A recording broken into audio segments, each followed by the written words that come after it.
International criminal court গত বছর Benjamin নেতানিয়াহুর বিরুদ্ধে গ্রেপ্তারি পরোয়ানা জারি করে।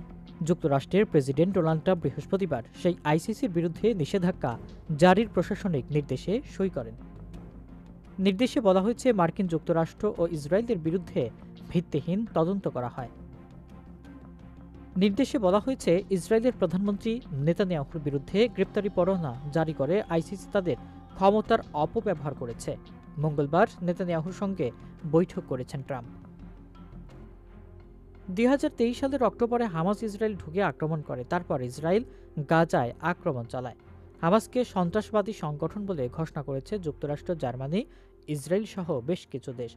এরপর আইসিসি নেতানিয়াহুর বিরুদ্ধে গ্রেপ্তারি পরোয়ানা জারি করে। ট্রাম্পের নির্দেশে বলা হয়েছে, আইসিসি যা করেছে তা বিপজ্জনক নজির হিসাবে থাকবে। এই নিষেধাজ্ঞার ফলে আইসিসি কর্মকর্তারা যুক্তরাষ্ট্রে ঢুকতে পারবেন না। ট্রাম্পের নির্দেশে বলা হয়, ইসরায়েল হচ্ছে ওয়াশিংটনের খুব ঘনিষ্ঠ সহযোগী। সে দেশের প্রধানমন্ত্রীর বিরুদ্ধে ভিত্তিহীন অভিযোগ করে গ্রেপ্তারি পরোয়ানা জারি করা হয়। যুক্তরাষ্ট্র এবং ইসরায়েল কেউই আইসিসির সদস্য নয়।